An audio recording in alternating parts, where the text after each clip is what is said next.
inviting people into a space where we're going to hold this story. Love your art. Did you know a lot of the riders were actually women wearing beards? Yes. Which gives me such like Monty Python vibes. It's amazing. Oh. What if Muppets did the Easter story?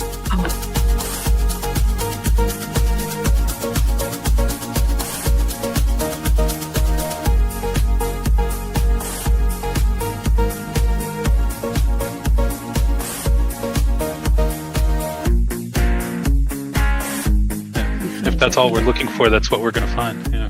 I'm looking for pie.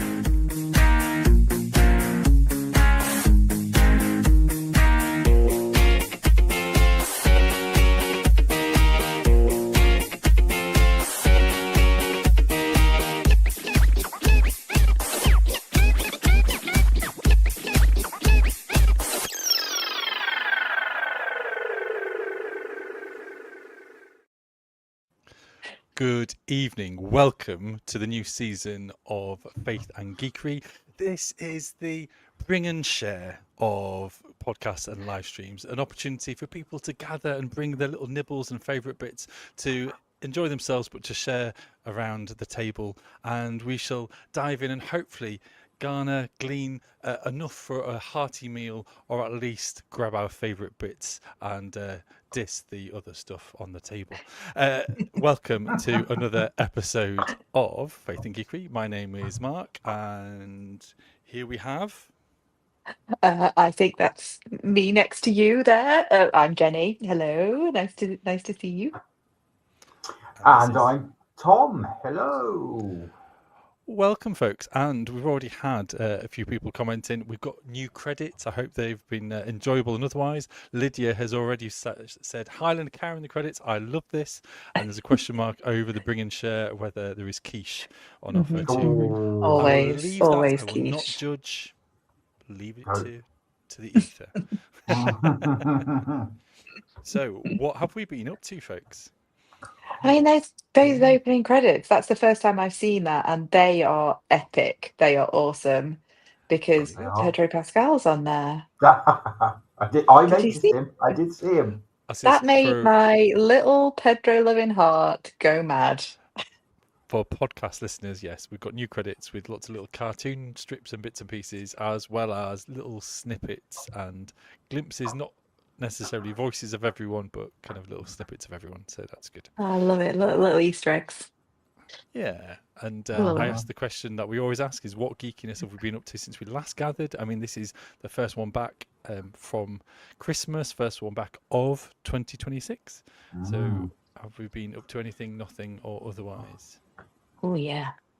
Yeah. Well, I have been up to quite a lot. It does feel like it's been a long time and therefore a lot of opportunity for geekiness. But my most recent geeky thing has been going to the theatre, going to Stratford, and seeing the RSC's new production of the BFG. And it was actually the BSL inclusive version, where the BSL performer is included in the performance. Yeah, so they're not just stood at the side of the stage; they're absolutely integrated. I think it's called BSL integrated. Yeah, and that was geeky on multiple levels because the production is amazing. And if you're listening in time to go and see it, I would absolutely wholeheartedly recommend it. It's going to go to the West End. It's going to be one of those like Matilda, I think. But if you can ever see a BSL performance as well, they're just excellent, really beautiful. That's really good. Keep an eye out for that. Yeah, what haven't I been doing? So I think the only thing I haven't managed to be doing is actually building and painting any minis, but I've been playing. I've been playing some 40k and signing in Crusade mode, and I've been eyeing up a possible weekday tournament at my local gaming store. I've been looking forward to some kill team, but also more importantly, as my little headline beneath me for those that are listening later, says, currently constructing in the year 1225. I am currently undertaking a Lego project, which is the building of Notre Dame de Paris. And a brilliant thing, it's an amazingly designed and engineered Lego model, but the most impressive thing is that they have designed and engineered it as a Lego building project. So you build it in the order that the cathedral was actually built. Wow. So there That's fantastic. there are 4 stages to the build, and each stage is mirrored around a 30 to 50 year period. So that at the end of each block, you are where they are in that year. So at the moment, I have reached the year 1225 in the construction of the cathedral. It's just incredible. I have questions. So does that mean that in like 2000 or whatever, you're going to have a section where it burns down and you've got to rebuild it? I don't want to be disrespectful, but is that what it means? Not quite. Okay, I was going to say. they didn't quite cover that bit. They didn't quite cover that. That's bit. extra. I think I'm relieved. I'm glad. Yeah. That's fantastic. So it's educational then, as well as fun and beautiful.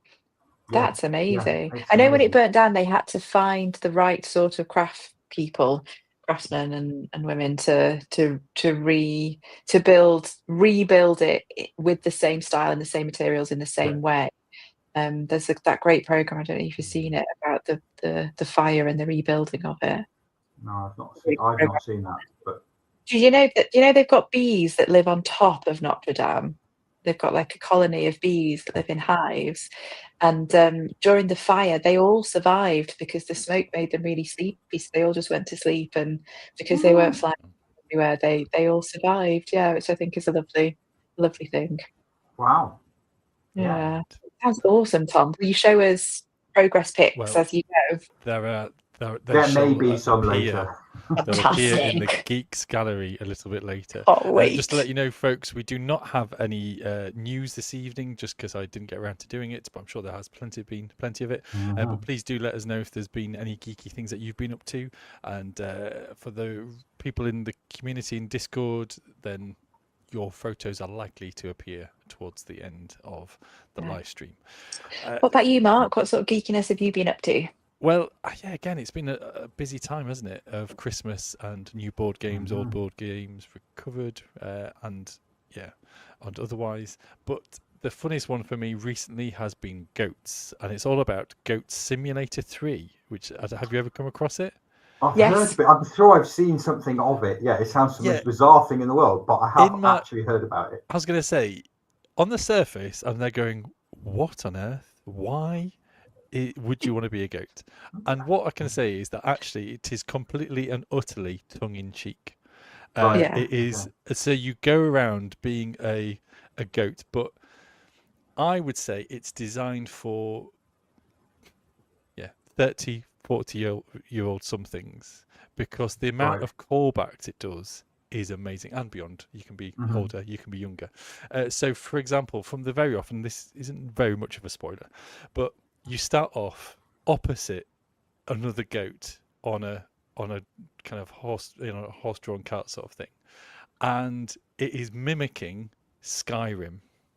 At the beginning of Skyrim, and there's the kind of the farmers there going, and this is what I call my Skyrim cart, and it treats you like you're prisoners from Skyrim, and it's just a little nod, and then you kind of get mini games in it, and so basically you can get up to mischief, and you escape, and you can grind, which is a nod to Tony Hawk's Pro Skater. So you can grind, and you can do backflips, forward flips, 720s, 360s, all that kind of stuff. And so again, it's like a little nod to the kind of 90s, stuff.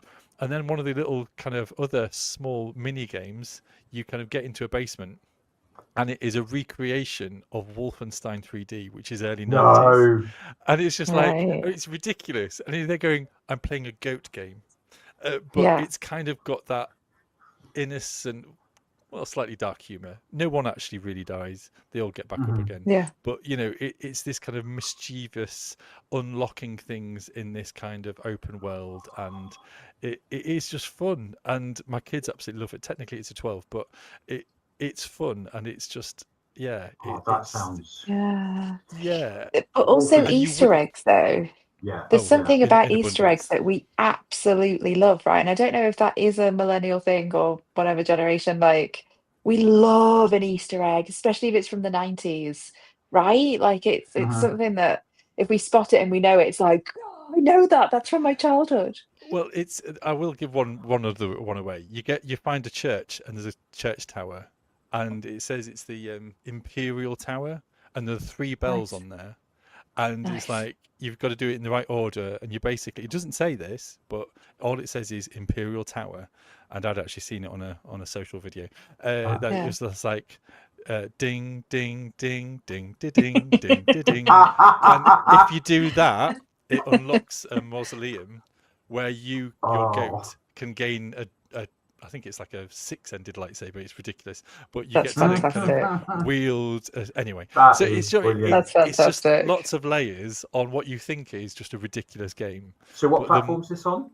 I think it's on multiple. It is Okay. on Steam and it is on Okay, it's on Switch Steam. and Cool. and things like that. But it is very entertaining. Fun. And you can also play like the Floor is Lava, which my kids absolutely love the idea of, or Prop Hunt, or kind of, Anyway, this isn't an no, advert brilliant. for goats. Sounds really good. Sounds really But I have fun. had Oh, lots of fun. that does sound fun. Yeah. Yeah. So, and nobody else has commented about what they've been up to, other than Lydia has just put chocolate. I'm not sure if that kind of fell into some Easter egg. Easter egg. Easter egg. Of course. Easter egg. Thank you. That is the Because that connection. is also where my mind went. I was like, I love all sorts of Easter eggs. I love all the different kinds. Indeed. Shall we move? Yeah, we haven't got the news tonight, but we can talk. We can go on to the quiz if you are ready. If you've got Yeah. relevant. Well done. I have, managed some things anyway, at least. Good job. So Well if you are done. ready, we'll move over to the quiz. I got questions. The quiz. Of course, we didn't change the other videos. Keep those the same. These are, today is the 20th of January. That may or may not be relevant. Not sure if it is today. But we have questions that evolve around different interests and hobbies and things like that. So, question number 1. Looking back briefly to 2025, Oxford Dictionary, Cambridge Dictionary and Dictionary.com chose words of the year. Which one of these 4 is the odd one out? Which one of them isn't a word of the year for 2025? Are you ready? Yes. So is it A? Do you want the meanings as well, or should we just see how we go? Let's go with Why the don't words to start we with. go and then you can tell us the meanings after if we don't know them. A, parasocial. B, brain rot. C, rage bait. Or D, agentic. So that's A, parasocial. B, brain rot. C, rage bait. Or D, agentic. I'm not sure if I'm pronouncing that last one correctly, but there we go. So that's question number 1. Question number 2 is also an odd one out. Question number 2. 3 of these movie franchises began 25 years ago in 2001. Sorry, 2001. Okay, yeah. Apologies. But one of these did not. So these are the 3 films that started and one is not. So which one of these is not one of the beginning of the franchises? A, Lord of the Rings, The Fellowship of the Ring. B, Bridget Jones' Diary. C, 28 Days Later. Or D, Harry Potter and the Philosopher's Stone. So which one of these did not start 25 years ago? I can't tell you how unhappy I am that 25 years ago is 2001 because that was like 3 years ago maximum. I'm so unhappy with that as a fact. For American listeners, viewers, D could also be the Sorcerer's Stone, by the way, as well, rather than Philosopher's Stone. So that's 3 of these movie franchises began 25 years ago in 2001 with these films, but one of these did not. Which is the odd one out? A. Lord of the Rings, The Fellowship of the Ring. B. Bridget Jones' Diary. C. 28 Days Later. Or D. Harry Potter and the Philosopher's Stone / Sorcerer's Stone. Oh, I just can't believe that all of those are 25 years old-ish. no. Apart from one. Question number 3. This is more of an open choice for you. I've been exploring various things online, and I found the best list, I think, or most reasonable list. Cosmopolitan.com has created a list of hobbies to try in 2026. Can you name any from their top 10 suggestions? So that's Cosmopolitan.com has created a list of hobbies to try in 2026. Can you name any from their top 10 suggestions? Some of these can be quite familiar. Some of them might be a little bit more obscure.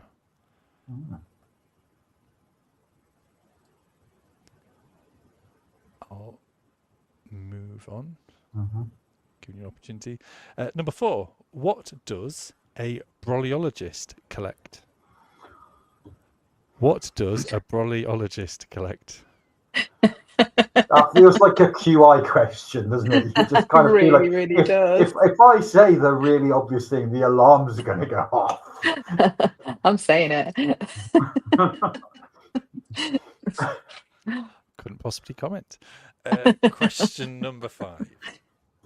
The Great Pottery Throwdown has returned to TV screens, but who hosts the show? I will be generous and allow you to also name one of the judges if that is better. So the Great Pottery Throwdown has returned to TV screens, but who hosts the show? And I will accept a judge instead.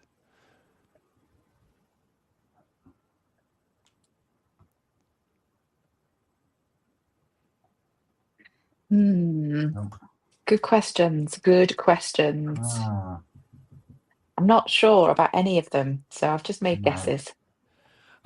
Technically, you could get up to 16 if you kind of if you named all 10 of the top 10 suggestions and all 3 judges.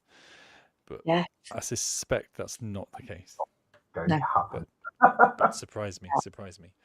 Do we need any longer or any of those questions read out again? Are we okay? No, I'm good. So question number 1, which was the word of the year, the missing my words tonight. Which is the odd one out? It is brain rot, because that was actually a word of the year for 2024. I should have known that. So what does agentic mean? Describing AI that can act independently. Sarah Connor's warning, essentially, there is what that is. Yeah, I've seen an amazing T-shirt that says Sarah Connor just watching you give all your info to AI or something, and she's doing like shady side eye, and it's brilliant, and I want it. Really good. Very good. Question number 2 is which movie franchises began 25 years ago with these films? The odd one out is 28 Days Later, because that was 2002, whereas all the others were 2001. Just different? Not okay with that. Harry Potter's 25 years old. Yeah. Jeez. Okay, can I seek your answers for the Cosmopolitan's top 10 suggestions of hobbies to try in 2026? Has anyone got any answers? I said pickleball because somebody told me the other day that it was a fast-growing. Can we call it a sport? Not sure. And people are going crazy for it. So that's my answer, and I'm sticking to it. I'm afraid that's not on the list. And I went just because I had to. It's probably not Warhammer. I'm afraid that wasn't on it. No, it didn't. I thought I would have probably have heard about it if that had made that list, because the blogosphere and the gaming blogosphere would have gone mad for it. But would have exploded. I was going to say it did feel a little bit of a quirky list, but dare I say, I went through a couple of other renowned websites, and some of them were really obscure. And I was Yeah. like, none of those, and actually none of those, pickleball or otherwise, appeared on kind of other suggestions. But the top 10 for cosmopolitan.com was 1, pizza making, 2, calligraphy, 3, gaming, computer gaming, It's very 4, broad. gardening, 5, themed dinner parties, quite specific there, 6, more broader, learning to cook, which I would say pizza making surely falls under that category. Yeah. Counts as that, yeah. But then 7, nature photography, 8, self-defense. This one I think is quite specific. Making your own milk alternative, and Making number your 10, own milk alternative, amazing. puzzling, or they say, jigsaws. That is for your upper middle class 60 plus, isn't it? That list just there, most definitely. I love that there's people out there who've never thought about, I now might take up puzzling now. Never once picked up a crossword before, but suddenly I'm interested in it. The blurb at the very beginning of that kind of website talks about kind of the hobbies that you'd want to share with others, and as a bit of a break, as in that you'd want to talk about to others and post on social media, and also and as a break from screens. And I'm there going, so what is gaming then? What is gaming that's then? not a break from screens. Anyway, it's a different screen. Yeah, it's a screen alternative. That's true. That's true. Yeah. So anyway, I thought I'd offer that as a bit of silliness, and not too critical that you didn't get any of those, because it is a weird list. Number 4, what does a Can I just clarify? collect? I do love puzzles. I'm not dissing anybody who loves a puzzle. Yeah. Like, I think puzzles are amazing. I'm just like, have you not thought of that before? Why is that on the list now for this year? Carry on. I have obviously said umbrellas. Oh, no, obviously. Oh, well, there we go. I did put down the same just for the heck of it. I'm not nasty in regards to quiz making. Yeah, it is. It is. It's not a technical. It's not a technical. Original Latin name. It is. Yeah, just the Latin or Greek for umbrella is brolly. Yeah. But it is the Latin for umbrella is. But it is the term that they give it broadly. I think Scotland it's slightly different. It's like a sculptor or schulter or something like that. But a brawlyologist. So question number 5. The Great Pottery Throwdown has returned to TV screens, but who hosts the show? Any ideas? So I've said that man who cries at everything. I don't know his name. And now I think about it, I think he's a judge anyway, rather than a host. I would have accepted the name. Tom, have you got any Man ideas? who cries at everything. I'm pretty sure that's his middle name. No idea whatsoever. Alan Carr's name came into my head, but he does the interior design thing. That is true. So it's Siobhan McSweeney, who is the host, and it's Keith Brymer Jones who cries at everything. That's him. I just love his innocent kind of conviction, and he just wills everybody on. And Rich Miller was the other judge. Okay. I'm giving myself a point because I knew he cries at everything. That's absolutely fine. So I got 2. I was going to say, what were your scores? And folks, put in your comments, your scores in the comments and things like that. I got a 1. I managed to get the umbrella by just for the ridiculousness. In that case, I'm going to share my last point with you, Tom. So we both got 1.5. Awesome. Thank you. That's the way we're rolling in 2026. Very nice. So that is the end of the quiz, but folks, do please leave your scores in the comments if that is your persuasion, but don't give any secrets away or the answers away, just in case if people are playing catch up a little bit later on. Tonight we are going to be talking about Fallout and the end of the world, and we'll try again not to give away any spoilers specifically about the new series of Fallout that has kind of hit Amazon Prime. Other streaming things are available, but not if you want to watch Fallout, because not if you want to watch Fallout. That's true. But it is also a computer game which has been available on lots of platforms and otherwise. The basic premise is if it is like a parallel universe kind of adjacent kind of future that maybe derives itself from like the 1950s, 1960s, in a world where I think it's something like capacitors are not invented or something like that, where technology becomes bigger and more kind of robot based, that kind of metropolis kind of style of the future, not quite flying car, floating cars, but yeah, that kind of robots in every home, and also leaning into the paranoia, and in this case, a very realistic paranoia of nuclear vaults and bunkers. And Is the style known as atomic punk? I think that's yeah, the style, I think atomic punk. that sounds about right, and I'd kind of accept that kind of classification. But basically, it's as if kind of the future is different to where we are now, but the kind of future went down a very different route, and there were a number of nuclear explosions, and it's kind of picking up with the world in potentially 2077 or even further beyond. I can't remember if that was just one of the significant dates. I think it is actually. So I think it's even further down the road, and it's kind of picking up with vault dwellers, for those people who have been living in vaults for several kind of 100 years, or couple of lifespans anyway, potentially, but also people who have been cryogenically frozen, for those who have found other means of survival, and there are kind of the surface dwellers who have been affected by radiation in one form or other. And so it's a very interesting kind of perspective to see. There's a lot of dark humor in it, I would say, but also I think it works on a couple of levels of nostalgia. In one sense, it's for those people who've been brought up playing the games, and they'll know that this is quite familiar to them, especially as it's quite an old franchise itself now. But also there's quite a nice kind of nostalgia to like the 1950s, 60s style of the style of the game, of the music in the background, and things like that. And so it's quite an interesting place that we kind of see, an interesting TV series to explore this world and this franchise. And there's lots of, again, Easter eggs kind of hidden amongst it for the people who have played the game.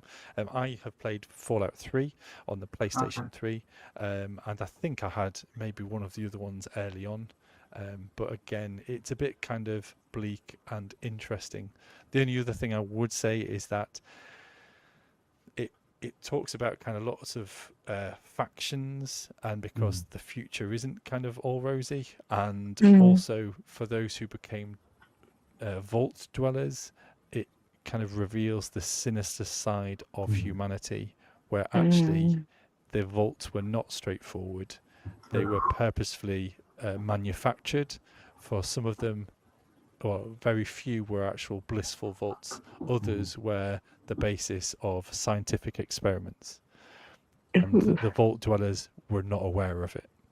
And so it's sinister, it's grim, but basically the gameplay starts off usually with a little bit of the welcome to the vault and excitement, or you've been brought up into the vault character creation, and then it skips forward to kind of the current situation of it all gone to pot, and it's not good, and therefore you're having to kind of survive in this post-apocalyptic kind of Can I ask, is there a ruling, is there a government, is there like a ruling elite, are there people that are in charge that other people are rebelling against? Like what's the structure? Is there a hierarchy? Like who's set up the experiments?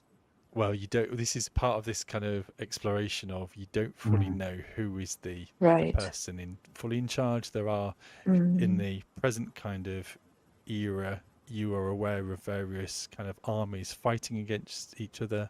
You have kind of some potential masterminds, and then you also have kind of the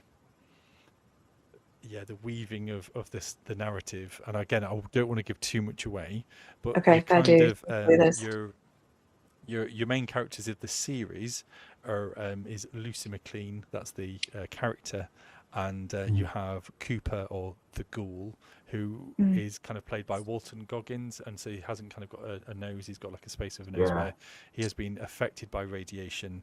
And for Lucy McLean, she has left the bunker in trying to find her father, who was the overseer of Vault whatever, but then he becomes more of a mysterious character as the series goes on.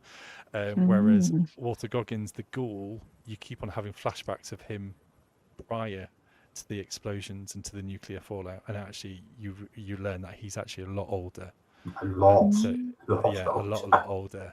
And because that he is a ghoul, like a zombie sort of thing, but he's like an intelligent one that still has his compass mentis. He continues to kind of stabilize and not become a full ghoul like zombie. He has kind of got clarity of mind and otherwise, and it's quite an interesting adventure of this vault dweller who is completely innocent and is always kind of bright-eyed and optimistic, versus somebody who is weathered quite literally in this radioactive wasteland. And they both have these kind of ambitions, hopes of finding family, but coming at it completely differently. And I find it really fascinating. There is other characters that are kind of involved, and other storylines and otherwise, but it's just interesting of how it's very popular. And again, I think the nostalgia, the dark humour and otherwise kind of springs to mind, but it's also just quite an interesting take. And I just find there's a few threads there that we could potentially pull at, which I think what's interesting for me, as somebody who deliberately watched the first series, hasn't managed to catch any of the second series yet, so grateful for no spoilers, but doesn't do computer games. I mean, I've occasionally dabbled in computer games, but so hasn't played any of the Fallout games, but is interested in sci-fi, is aware of that being a fairly popular sci-fi setting, and was interested in it, but doesn't do computer games. So here was a way of getting to know the setting without playing the game, by effectively watching some actors play the game themselves, by being script writers, but whatever, but playing out the kind of story of the game in front of me, so I got to watch it and understand it. And I certainly, it only took me an episode to kind of see why people had fallen in love with the setting, and both in terms of the design element, in terms of that retro futuristic atom punk type style, which is quite a interesting style, but also in terms of the plot lines and the fact that actually things are not as clear cut as you might initially think, and that actually it's one of those shows where you can ask, actually, are any of the characters goodies? I mean, even the characters who are ostensibly the goodies, I mean, so the ghoul clearly isn't a goody, but he feels like actually probably you do, and maybe that's Walter Goggins acting to some extent. He's a very good actor. Lucy, even Lucy, who's probably is the naivety in it, and there are bits about her story where you think, what's going on here? So that kind of that complexity in a world which has broken down, that complete complexity of actually, are they goodies? Are they baddies? I mean, clearly there are some who really are the antagonist in the story, but even then you're not sure quite who they are or whether they might turn up again. That's really fascinating. When was the first game made? When did the first game come out? Quick Google search. Whilst you're doing that, because I've never played it, I've not watched it, but it's immediately on my watch list now. But it's giving me Last of Us vibes, especially that sense of who are the good guys, who are the bad guys, because the whole of The Last of Us 2, I guess this could be considered a spoiler if you've not seen it, is absolutely about exploring that question, about exploring the characters that we love and assume therefore are the good guys. Actually, if you look at even a little tiny bit of their history, they're not at all. And the ones that they're chasing down and trying to kill and kill the loved ones of, also have a backstory, and The Last of Us explores that, I think, really neatly, because it switches protagonist. So you're playing one person fighting somebody else, and then you play the other person, and you play the same story again, and you see it from their perspective. And actually, by the end of it, you know what's coming, because you've already done the killing of the characters that you're now friends with, so you know it's coming, and actually you start to get really, really sad that it's coming, because you've grown to love these characters too. And it's born out of a world where maybe we were told that there were good guys and bad guys, maybe like post Second World War, good guys and bad guys. And actually Cold War became less clear, maybe because it was never clear to begin with, was it? But I think the rhetoric around warfare and conflict, especially in Europe, is good guys, bad guys. So unpicking that, it's really fascinating that that's something computer games can offer, isn't it? I think that's really when they're hitting those kind of thinking points, that you've got a good game on your hands. It came out in October '97. Yep. And Yeah. so it's nearly 30 years old, which is again quite scary. But I think it's one person had commented though about the different characters, as well as their kind of different their different moral stances. There was also, or potential moral stances, there was also kind of a comment over, actually, does each one sum up different kind of people who play the game? And so the person who kind of goes around on a proper kind of gun-toting death spree, is it somebody who goes around collecting the various kind of trinkets and bits and pieces and That's the hoarder, as well as the person who goes around just like naively going, I'm just going to go in this direction, and without kind of a clue. And so it's quite also nice of that kind of other layer of like, having a bit of a nod towards gamers, kind of going, which kind of gamer would you classify yourself as? Which character are you closest to when you're playing? I think I go around collecting and exploring as much as I can, and kind of almost just kind of going, right, okay, and just like in Goat Simulator, I have kind of go around going, oh, here's a little something, right, okay, I'm going to push this door, I want to see how far this goes, and my children are going, what? Why are you doing that? And then there's a payoff, and I'm there going, this is the reason why, kids. That's why. This is why you push the door. This is why you test this area, rather than, oh, this is boring, let's move on. But that is. I think it depends on the game for me. I think when I'm playing Lego Wii games, then I am the methodical collector, and I will complete. I want to get that 100% score. If I'm playing other kind of platform games, I am going to be the one that's going, oh, let's go over here and explore this shiny object over here and see what happens. Definitely. What about you, Tom? I mean, I very, very rarely play computer games, video games. I guess, though, that I would have to put myself in the, taking the view that I play to win. I want to complete it. I want to win in whatever that means. I'm probably the run around just shooting everything to get rid of everything kind of thing. Just that's, if I'm playing a rally game, then I'm doing it to just drive as fast as I can. And if I'm doing Mario, then I don't actually care about getting all the little bits. I just care about completing every single platform so that I can get to the end and have every zone finished. So yeah, I'm probably the ghoul. I'm probably just the one that runs around shooting things. Because I'm not actually, that would probably be because you're getting through it. That's fair enough. Yeah, fair enough. That's awesome. So we have this franchise, this TV series and game, and I think this is where I kind of wanted to nudge us in this direction of really is this kind of recognition that it is a popular franchise, it is a popular thing, and just kind of what does it mean for us today?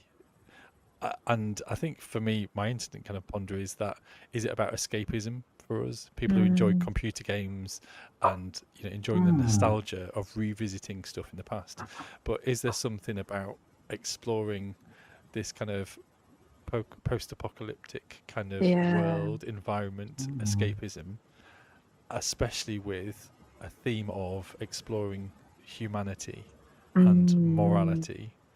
Yeah. in our current climate? Is that, as long as that's not too Yeah. political? I think Yes or no? when I think about who the media that we grew up with, when I think about the franchises that we grew up with, and just the sheer amount of post-apocalyptic stories that have been told, and the birth of sci-fi and sci-fi films and series being so rooted in a post-apocalyptic idea, and the exploration of what society, because it really is post-apocalyptic, post-apocalyptic, I'll get there, is really, I think, about saying if societal norms are stripped away, what is actually left in terms of humanity. So not just how people survive, even though that is an interesting idea, it's why they survive, right? And like that sense of what is left of us when societal norms are stripped away. So when we're not expected to go to work every day, and when we're not expected to function in family and friendship groups, what then becomes important to us? Where is our moral center? How far do our individual ethics take us, and where do they break down? Like, it's an exploration of who we are as people when everything else gets stripped away. And that idea of that stuff that we build all of those things on, all of our moral and ethical frameworks on, actually we want it to be thick, but really it's this very thin veneer that as soon as our survival is threatened, gets lifted away and it's gone, and what we're left with is this raw, animalistic level of humanity that is driven to survive. What flourishes in that environment? What does it look like to be people in that environment, and who turns up as leaders in that environment, and where do they lead and what do they do? That's an interesting one, because I think I would think that, I mean, there's something about actually that if you want to explore ethical questions of what it is to be human, there's a recognition from those who are exploring it that ultimately, if you really want to explore, you have to offer a crisis in order to actually, because it strikes me that actually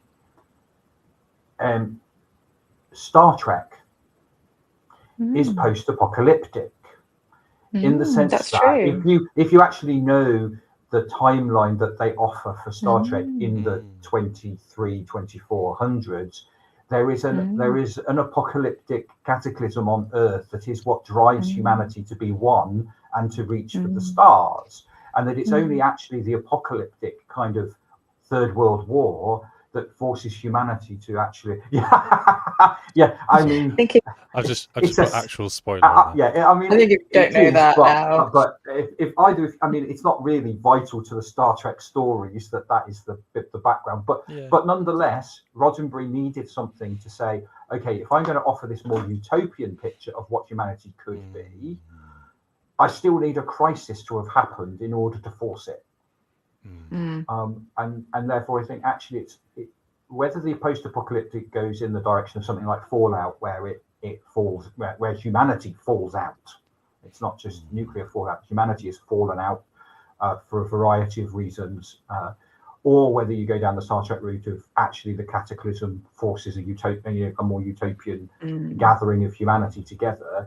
There's a recognition that if you really want to push what humans can look like or might look like, you need a crisis to force that.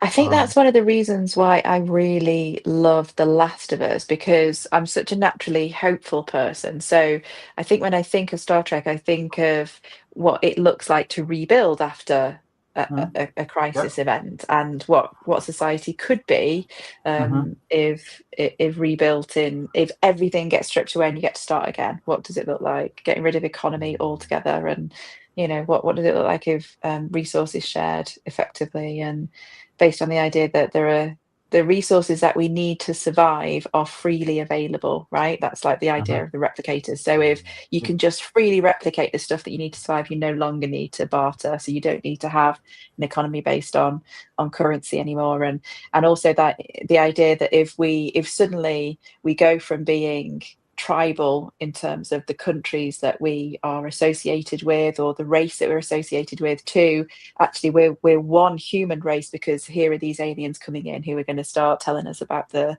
breadth of the universe that we've never thought about before, and actually there are people out there who are going to hurt us. So we've got to gang together so that we can be unified against the threat that's out there. The reason I think that I love The Last of Us is every so often you get little tiny glimpses of, this is how they're going to rebuild, this is how they're going to be okay, this is how things are going to be put back together, in an almost sort of Disney ending kind of way, that you kind of get offered these little tiny moments of, okay, look, this is, and then it gets taken away. And it's just this sense of, at the end of the day, if all of these things get stripped away, what are you actually left with? And really all you're left with is individual character, is the point of The Last of Us. And how far does that get you? And how much are you willing to sacrifice in order to hold on to it? And to me, when I think about post-apocalyptic stuff, I'm thinking about that. I'm thinking about not when society is being rebuilt, but what does it look like when it's been completely stripped away? And who are we left in that? And I often find myself thinking about, well, who would I be in that? The stuff that I value now, would I actually still value it in a post-apocalyptic world? I don't know. And I think what's fascinating, I don't know the games, but understanding a bit about how gaming works in that environment, what seems fascinating to me is that these kinds of games, unlike something like, I don't know, Doom or Halo, where it is basically a shoot 'em up, and clearly there's the very big bad, and you're just running around, and the job is to destroy all of them. That these are games which are, massive, and that actually you can, I say about I want to run around, shoot everything because that's the way to get through it. But actually, it is possible to play these games in any, if you look at those three main characters in Fallout, certainly from the TV series point of view, of the Ghoul, Lucy, and Maximus, they all encounter the world in different ways. But who's to say any of them's wrong? That actually they're all relatively successfully encounter. I mean, I haven't watched series 2 yet. Maybe they all fall apart. But in series 1, they all relatively successfully encounter that post-apocalyptic Fallout world, but in very different ways. So it's not. And when I think. Sorry. Here's a moral of, well, actually, when this happens, this is the kind of character you need to be, because actually, and I imagine that if you're actually basing it on the games, when you're playing the games, you have that actual choice yourself. How are you going to play this game? And it's not a case of, well, you have to pick the right way of doing it. Once you've picked how you're going to do it, there will be ways through it that you will have to find. But for each way of playing it, there will be different ways through. Successfully. When I think about the rise of popularity in post-apocalyptic literature and media, I think about the rise of relativism, and I think about like the breakdown really of establishment, and I think about like what was the art movement called, like the post what am I trying to think of? I have no words today, but that sense of if you start to pick out and break down the assumed structures of stuff and lean more heavily into relativism, what are we left with? And I really think that ultimately is what the post-apocalyptic genre is trying to explore. It's that kind of existential thing that is about saying, yeah, like it's if structures are broken down, and we've gone from like and I think this is relevant for where we're up to today. We've gone from people that rely on structure and people that rely on institutions, and then we've become sort of post-institutionalized, haven't we? We've kind of moved away from institutions, and we have more of a suspicion around institutions, and when we move away from that, when we're moving away from those sorts of structures, what are we actually left with? And it being relativism and it being individualism. And that makes so much sense. Yeah, absolutely. What is the word I'm looking for? I'm just going to sit here and think about it for a bit. You carry on talking. I think for me, it's exploring this big kind of theme of post-apocalyptic dystopia, utopia, and working out what is worth saving and what of humanity is saved, and so that when everything goes to pot, where are the values and otherwise, and that for me, I guess that for me is why I kind of enjoy it, is to kind of see what story arc these kind of characters are going on, who is going to be the big bad, who's going to be affected and change. And I think in many ways they're all changed, and that's part of their kind of story arc. But I think I'm just going to make a reference to an old film of I Am Legend. Yes. And that kind of idea of who actually is the baddie here, who actually is the person who's lost humanity. Is it the person who looks like a human, or is it the person who has still value of family, even though they're a zombie, they're an alpha male? But kind of, it's just really kind of intriguing. And again, just to nudge us a little bit further about kind of people of faith, or kind of where does that leave us in this place of post? Well, that's the thing, isn't it? Post. The word what I was struggling for was postmodernism. It was around that same sort of time that these stories started to become really popular. It's my understanding. And well, where does that leave us? Because we are, as people of faith, naturally drawn towards institutions. I would say that a lot of us are members of churches, big churches, international churches, but also we are drawn to the narrative of hope and restoration, that we're drawn towards a conclusion to our stories being one of redemption, that we follow this redemption arc where we start off in a place where we're far away and we journey, and that journey leads us to this place where we are home and things are restored and we are redeemed and perfected, and the journey is towards something that fundamentally our story is getting progressively better as we become better people morally and ethically, and in terms of discipleship, but also in terms of where we're heading to kingdom wise, like kingdom value wise. And that's a fascinating, it's the opposite of post modernism. It's the opposite of post-apocalyptic, that actually what we've got is things are progressively getting worse. But does it though? Because it almost, like when Tom talks about kind of Star Trek and about you need that cataclysmic event in order to push us into utopia. Is that not what Revelation is about? And about saying that there's the big explosion, Armageddon, kind of end times before we get to heaven.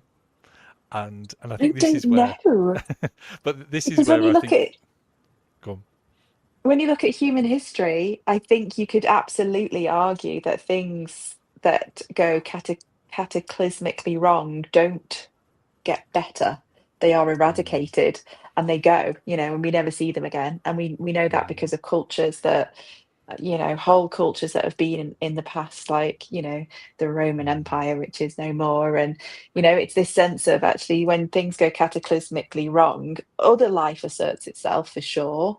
Potentially, though we are, I think, not to be too doom and gloom about it on this podcast, but like we're moving towards something which is potentially deeply life altering in terms of our climate, maybe even our political environment. Are we post international law now? It seems to be. We've got several world leaders that are no longer pretending that they're adhering to international law. They're just doing what they want to do. So I don't know. I think that's the Christian narrative, is that we want to be, that the idea of crisis is about testing and refining, that fire is a refining thing, metaphorically, and we get purer through it as a process and come out the other side a bit better. Whereas I think the majority of fire is destructive. I think we also need to be careful with when we talk about Revelation, because I think there are people who dwell on Revelation, as in the book of Revelation, and they kind of go, "Oh, the end times, hurrah, God wins," without really feeling the full kind of sway of actually. I mean, that Revelation is really just a vision of John, isn't it? And and for me, I hold that as creative writing and God speaking to John through a dream, and that there is interpretation, but I wouldn't hold it with the same weight as other parts of the Bible. But for me, what I have seen in others is that often it is a case of going, hurrah, let's watch the world burn because God's coming, or let's not care about the the climate, because actually God's got a bigger plan. Mm. And that for me is a worry when we have people of faith kind of going, actually, you know what, I want to fast forward to the end bit, because we're just going to endure this bit, but God is good, you know. And it's just a bit, and that for me is the worrying point of where we hear, especially when religion is politicized and when we have kind of these world leaders not adhering to international law and things like this is where, this is really deep, isn't it? But you know, it's just a bit kind of a concern of where we're faced, but again, this go on. But to bring it back to it, or not to bring it back, but in terms of where we start, in terms of what, you know, the interest in post-apocalyptic, is it not I find it interesting that when creative writers and creative people, whether they be screenwriters, producers, directors, video game coders, whatever, when they're looking at a post-apocalyptic world and asking these questions, in how many of these storylines does the question of faith actually appear? Because it seems to me very, very rare. I'm not saying not at all, partly because I've not watched every single post-apocalyptic option out there, and there may be one. And I'm not talking about the kind of, you know, Left Behind kind of stuff, which is deliberately written with a faith position of some kind or another. But the you know, those offerings which are clearly interested in, well, what does it mean to be human in this, you know, in this setting where everything's been stripped back? And one of the things that seems always to have been entirely stripped back and stripped out is any serious establishment of faith. I think fascinating, and also it is fascinating because faith is therefore considered akin to other societal structures, which offers stabilizing effect for us. It offers a leveling, normalizing, stabilizing effect. So in order for it to be post-apocalyptic, all of those things have to have gone away. So government has to have gone away, and taxes have to have gone away, and family structures, and, you know, all of those things have to go. So faith also has to go. However, in The Last of Us, and I wonder if we just need to do a whole episode on The Last of Us. This needs to be what happens next. But there is an exploration of faith in The Last of Us, and it's fascinating. Let me tell you that. Spoilers, massive spoilers. It's not good. I'm aware of time, and I think maybe we should do a whole episode on it. But the other film that you just struck to me is The Book of Eli. I did have that in my head. And that is a very interesting post-apocalyptic, but also a commentary on the use of religion in a post-apocalyptic era, and the role of faith and such. But that is for another night. I'm aware of time is kind of getting away from us, and we still have the Geeky Gallery, which we have a few slides, and some of these will be familiar to us, some of them won't be. I'm just going to bring these up onto the floor, and so we have, first of all, and again, these feel really strange because it's like pre-Christmas. And so it's such a long time ago, but it starts off with Jen, with your door hanger, which is a Pedro Pascal Do Not Disturb. It's a 3D printed Pedro Pascal door hanger, and it says "Do not disturb unless you're Mr. Pascal. Please disturb." And I love it. It's one of my favourite things now. Then there's my kind of little post about kind of doing a festive one shot, and that was about kind of elves and otherwise kind of liberating a Christmas tree. We then have Tim Annan with kind of some resin dice that he's been making, which look fantastic. We have Mend It yourself, Tom, with your kind of watch, which looks like quite a stylish. Very cool. Any comment on that? Shall I keep it going? Yeah, it's just from a geekiness kind of design thing that you'll notice that it only has a hand and a dot, so it has no second hand. That's very cool. So that watch is saying 25 past 12. So the dot represents the hour hand and the line, which means you have to look at the whole watch in order to know what time it is. Because if the dot's on the other side and it's covered up by your sleeve, you don't know which hour you're talking about. You can tell where in the hour you are. It is something past the hour. Yeah, but you don't know what hour it is. So, but it's a really nice watch. I don't wear it for work or anything, but it is a nice watch that I enjoy. Very cool. That's cool. We have Tim's lovely, I don't know what this is, ham that'll be for Boxing Day. That looks very Nom, nom, nom, nom, lovely nom. and almost barbecue, but I'm not sure what it is. Note just talking about some kind of lovely presents and not gauge bits and pieces, wagon kits, etc., and dice. This is a game that I've got over Christmas, which is Exploding Kittens, the board game. I didn't know this existed. I need to find this. It is, again, quite on trend about post-apocalyptic, and otherwise it's the game board changes, but it's quite funny. Awesome. There's some pictures here of your so this is Notre Dame on the left. This is Notre Dame Cathedral, cool. slowly being built through the centuries. So in that top, cool. if you're able to see in the top right picture, you've got some of the earlier years building up, and then at the bottom on the left hand side, you've got where we are at the moment, which is the year 1225, with the towers, the tops of the towers, and the final roof to be added in the next 25 to 50 years. And then on the right, you've got me playing some Warhammer 40,000 as part of the local crusade that I've managed to join to ingratiate myself into Norfolk gaming community. Fantastic. Very nice. I think this is the last slide, but I might be corrected. We have a little book that Lydia is sharing. Tim Baker is doing a bit of a homebrew D&D in Narnia. Nice. That sounds really cool. That does sound cool.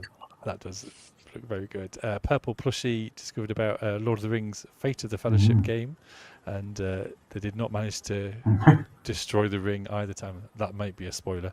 And then obviously Mendip, you've also got a Trench Crusade. Yeah, Trench Crusade rule book. So that's a different war game. That ties into what we've been talking about in terms of post-apocalyptic. That's a really interesting one. They acknowledge faith as part of the gaming system, but it's historic post-apocalyptic. That makes sense. So the apocalypse happens in the Crusade era, but we're now the game is set in a period post 1914 kind of thing. So it's set in a history in which an apocalypse has already happened well before. Very cool. It's quite an interesting way of approaching it, but they do fully acknowledge that some of the questions they ask in that are faith based. Oh, that's very cool. Just interesting. Well, thank you, folks. Thank you, Tom. Thank you, Jen, for being with us on here with me. And I just look forward to, kind of how we look going forward into 2026 as season 4 of Faith and Geekery. Folks, some of the bits have we're still in the thinking and thought kind of pondering process here at Faith and Geekery, so we're not fully there yet, and we're aware of some kind of things that we talked about at the end of last season which haven't completely come to fruition yet either, but we are work in progress. We're getting there, and we should mention at this point, if you've enjoyed kind of watching, listening, then do kind of log into our Discord and join the Discord community there, where the conversation continues, where there are opportunities to share your kind of photos and bits from into the Geeky Gallery, as well as Geeky News, as well as various other bits. And we are going to continue to drop our D&D episodes of Epoch, and I think we're on episode 7, I think we've dropped, and we are currently recording, I think we're going to be recording kind of episode 12 or 13 wow, kind of behind the scenes, so it is still going, and I don't know how far we've got, but in the big scheme of things, one day. but I should mention that anyway, I hope you've enjoyed the conversation, folks. Thank you for being on screen tonight. Has anyone got any last little glimpses of wisdom to discern before I kind of cut to the new outro? I have very little wisdom to discern. Bless you. Well, let's hope that the apocalypse doesn't come before now and the next episode. So for now, absolutely. Bye-bye. Bye.